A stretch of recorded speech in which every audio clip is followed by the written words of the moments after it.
Hello दोस्तों, स्वागत है एक बार फिर से क्लास 10th के मैथ में। तो देखिए कर अब मान लीजिए p एक अभाज्य संख्या है।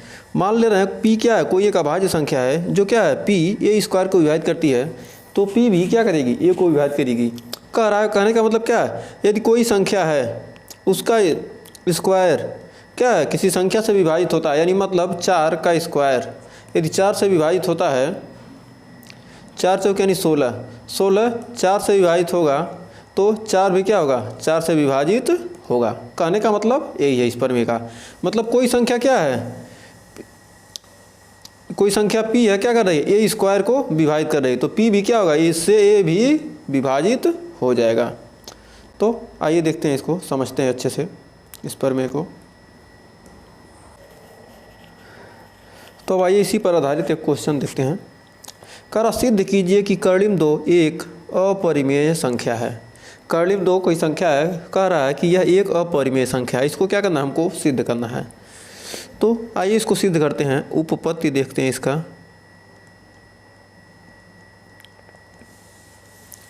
माना इस कर्णिम 2 को हमको क्या ना परिमेय सिद्ध कर, अपरिमेय सिद्ध करना, तो पहले इसको मानना पड़ेगा क्या, परिमेय संख्या है। सबसे पहले मान लेते हैं क्या, परिमेय संख्या है। और जब परिमेय संख्या मान लेंगे कि मान लेते हैं आपका नाम मोहन नहीं है, और बाद में 2-4 लोगों से पूछा तो क्या पता चला आपका नाम मोहन ही है, तो यही काम इसमें भी करना है। और पहले मान लेंगे क्या परिमेय संख्या नहीं है, और बाद में जब सिद्ध करेंगे तो पता चल जाएगा कि क्या है, परिमेय है, अपरिमेय संख्या है। माना कर्णिम 2 एक परिमेय संख्या है, एक परिमेय संख्या है। मान लिया क्या है, कर्णिम 2 क्या एक परिमेय संख्या है। तो जब परिमेय संख्या है तो इसको क्या लिख सकते हैं, तो लिख सकते हैं कि माना कर्णिम 2 को क्या कर सकते हैं, p/q के रूप में लिख सकते हैं ना। जब परिमेय संख्या है तो क्या उसको p/q के रूप में लिख सकते हैं, जहाँ पर क्या हो जाएगा, q ≠ = 0, q 0 के बराबर नहीं हो सकता। और p व q क्या है, सह अभाज्य संख्या है, सह अभाज्य संख्या है। मतलब क्या है, सहअभाज्य संख्या का मतलब क्या हो गया, इस सहअभाज्य संख्या का मतलब क्या हो गया, सहअभाज्य संख्या का मतलब हो गया कि क्या है, p और q क्या है, दोनों पूर्णांक है। सहअभाज्य संख्या का मतलब क्या है, पूर्णांक, जिसका क्या होगा, सहअभाज्य संख्या किसे कहते हैं। मान लीजिए 3 और 4 क्या है, दोनों सहअभाज्य संख्या है, जिनके क्या होंगे, एक के अतिरिक्त कोई अभाज्य गुणनखंड नहीं होगा। कहने का मतलब ये है, मतलब इन दोनों का गुणनखंड क्या होगा, एक के अलावा कोई भी संख्या नहीं होगी। तो क्या है, p और q क्या सहअभाज्य संख्या है। तो आइए इसको देखते हैं आगे। p और q क्या है, सहअभाज्य संख्याएं हैं। तो कह सकते हैं कि p बराबर √2q, p बराबर हो जाएगा √2 × q। अब दोनों का वर्ग करने पर अब यहाँ पर क्या करेंगे, वर्ग करेंगे, वर्ग करने पर क्या मिल रहा है, p² बराबर 2q²। तो यहाँ पर q² बराबर आ गया p²/2। इसको मान लेते हैं समीकरण नंबर 1। p²/2 क्या एक पूर्णांक है, p और q को हमने पूर्णांक माना, क्या p²/2 एक क्या है, एक पूर्णांक है।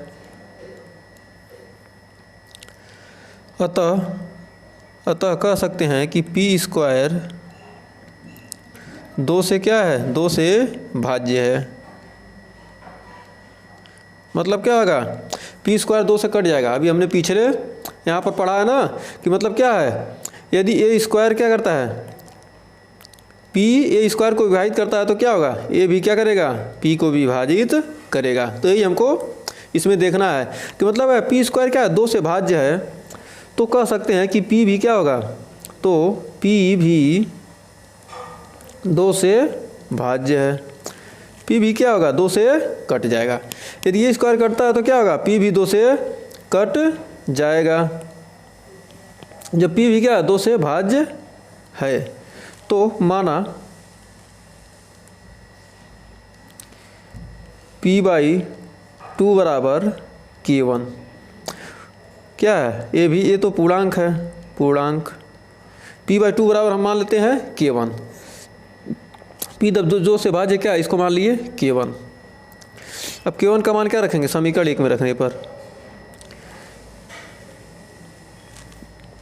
k1 हो गया तो इसको लिख सकते हैं लिख सकते हैं p बराबर 2k1। तो हो जाएगा p बराबर 2k1 समीकरण 2। इसको मान लिया समीकरण 2। समीकरण 1 में रखने पर समीकरण 1 व 2 से इसका मान क्या रखेंगे 2k1 समीकरण 1 में रख देंगे तो लिख सकते हैं कि p स्क्वायर बराबर q स्क्वायर बराबर 2k1 स्क्वायर अपान 2। तो हो जाएगा q स्क्वायर बराबर 4k1 स्क्वायर अपान 2 यानी 2 से 2 कट गया, कितना आ गया q स्क्वायर बराबर 2k1। q स्क्वायर बराबर 2k1 और p बराबर क्या है 2k1। तो k1 बराबर हो जाएगा q स्क्वायर अपान 2। k1 बराबर क्या आ गया q स्क्वायर अपान 2। k1 का मान यहाँ पर कितना मिल गया q स्क्वायर अपान 2। k1 का मान हमको मिल गया कितना q स्क्वायर अपान 2 मिल गया। जब हमको q1 का मान q स्क्वायर अपान 2 मिल गया है तो अब आइए देखते हैं। तो हो जाएगा यहाँ पर q स्क्वायर बराबर 2k1। q स्क्वायर तो क्या हो जाएगा q स्क्वायर क्या है q स्क्वायर बाई 2 एक पूर्णांक है, एक पूर्णांक है एकदम सेम। जो काम इसमें किए हैं वही काम यहाँ भी करेंगे। q स्क्वायर अपान 2 क्या पूर्णांक है, जब q स्क्वायर अपान 2 क्या है एक पूर्णांक है तो q स्क्वायर क्या है q स्क्वायर 2 से भाज्य है,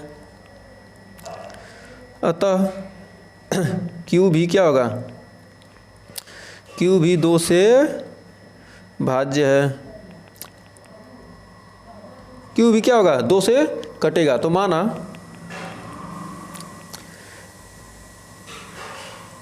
q/2 बराबर k2। ये भी क्या है पूर्णांक होगा। तो पूर्णांक होगा तो क्या है q बराबर हो जाएगा 2k2। ये हो गया समीकरण नंबर 3। तो समीकरण 3 हो गया। तो समीकरण 1 और 2 से देखते हैं। समीकरण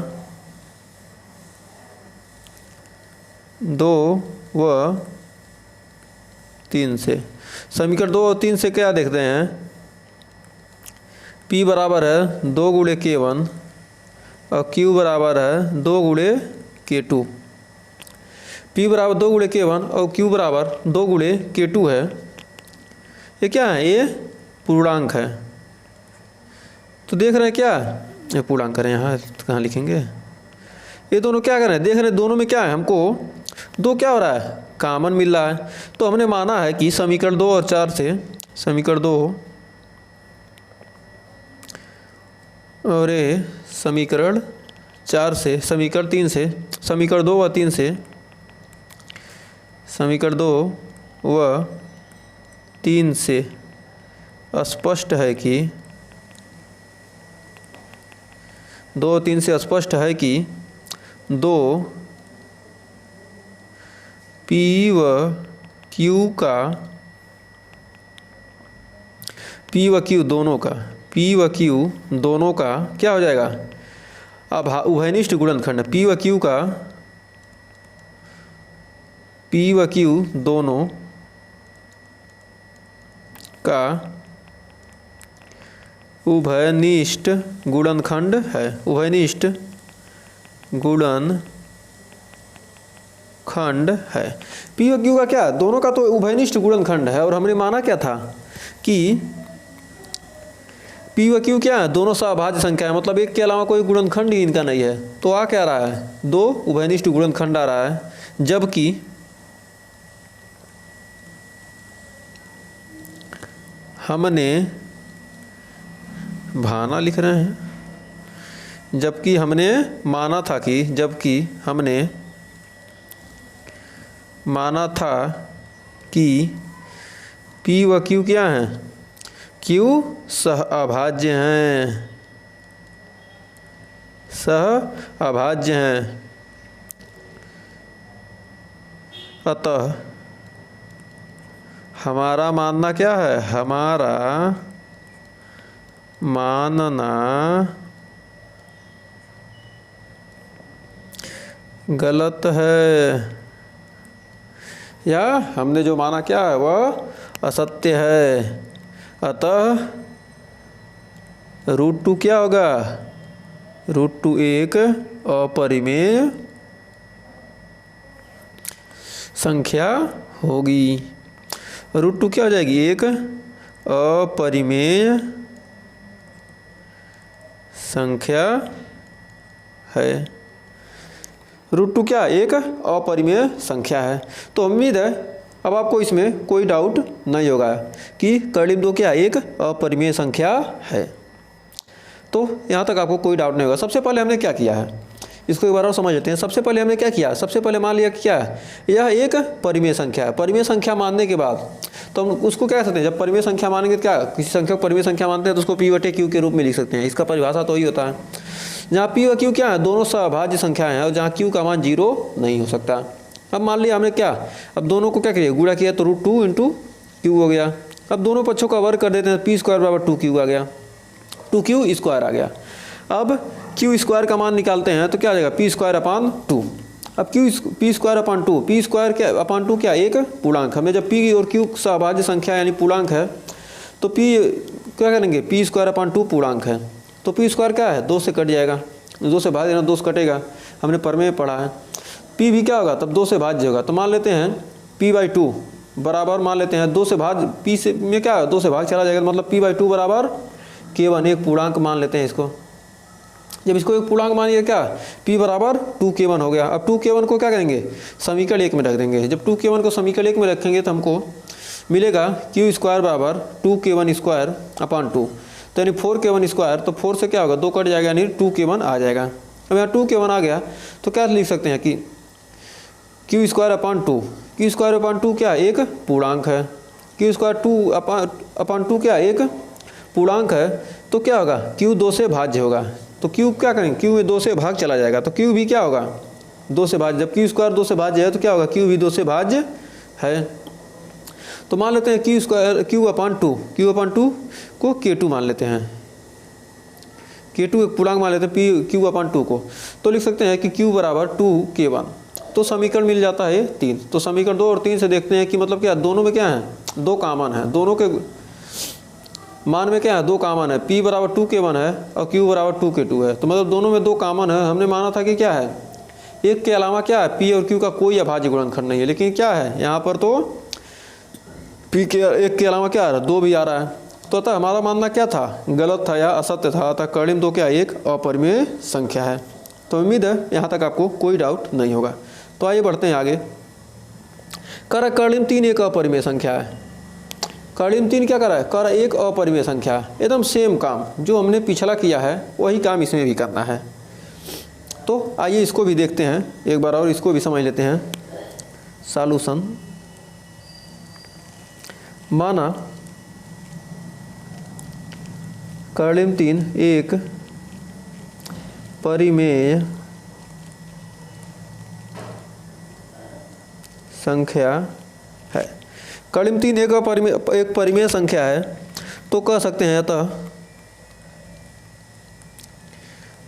फिर मान लेते हैं कर्लिम 3 बराबर p/q।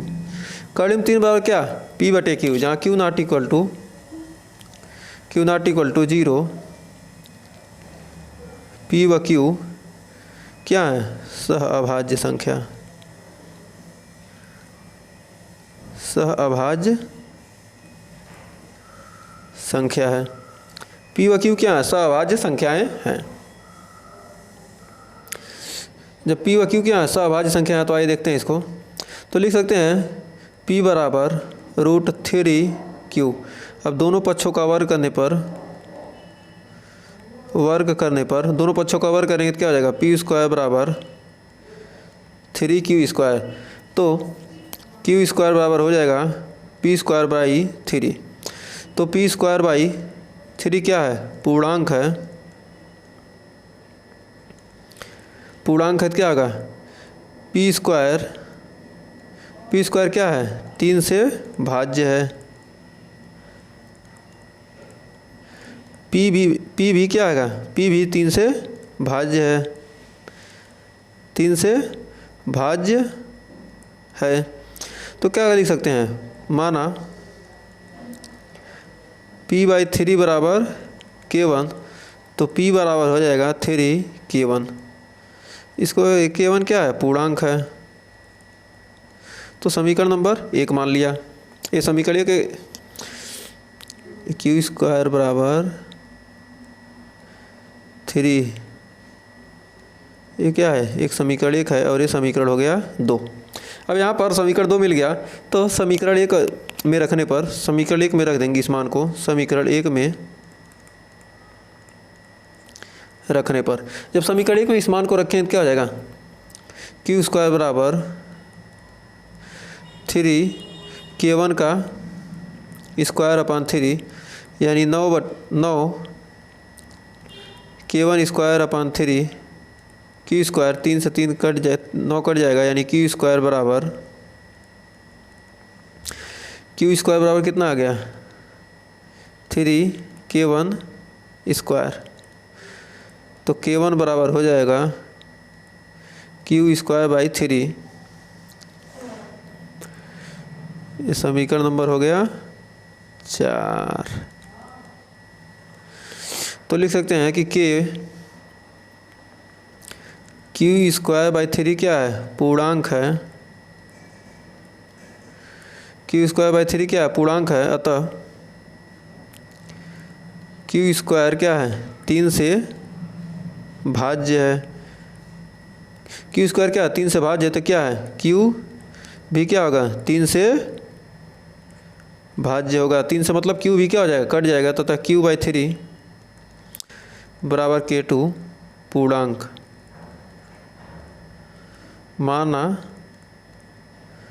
q/3 बराबर k2, तो क्या हो जाएगा?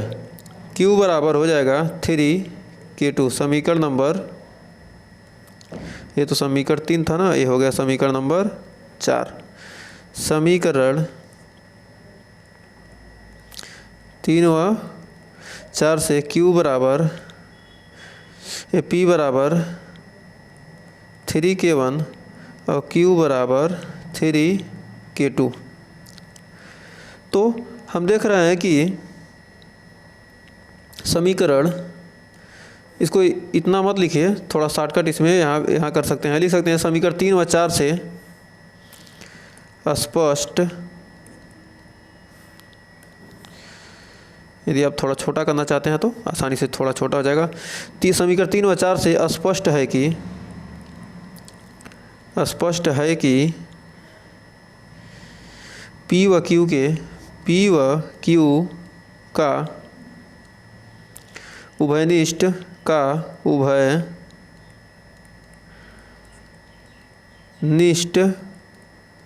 गुणनखंड 1 के अलावा 3 भी है। और p व q क्या है? p व q क्या है? सहअभाज्य हैं। सहअभाज्य हैं। सह क्या है? सहअभाज्य हैं। p व q क्या है? सहअभाज्य संख्या नहीं है। मतलब क्या है? हमको q गुणनखंड मिलता है, तो क्या है? सहअभाज्य संख्या। p व q क्या है? हमने माना था क्या? p व q क्या है? सहअभाज्य संख्या है। तो मतलब p व q सहअभाज्य नहीं हैं, अतः हमारा कथन क्या है, हमारा कथन गलत है, हमारा कथन गलत है। √3 एक अपरिमेय संख्या है। हमने जो माना था क्या है वह गलत है, क्योंकि क्या है √3 एक क्या है, अपरिमेय संख्या है। तो हमें उम्मीद है जैसे कर्लिम 2 सिद्ध किया था वैसे कर्लिम 3 भी सिद्ध करना था, सेम प्रोसेस वही है, कुछ अलग नहीं है। यदि कोई और संख्या आ जाता तो उसको भी ऐसे ही करते। तो उम्मीद है यहाँ भी आपको कोई डाउट नहीं होगा। इसके लिए बस यहीं तक रहने देते हैं, इसके आगे का हम अपरिमेय संख्या अगले वीडियो में सिद्ध करेंगे। अगर यहाँ तक वीडियो पसंद आए तो वीडियो को लाइक शेयर कीजिए और चैनल पर पहली वीडियो हैं चैनल को सब्सक्राइब जरूर कीजिए। मिलेंगे नेक्स्ट वीडियो में।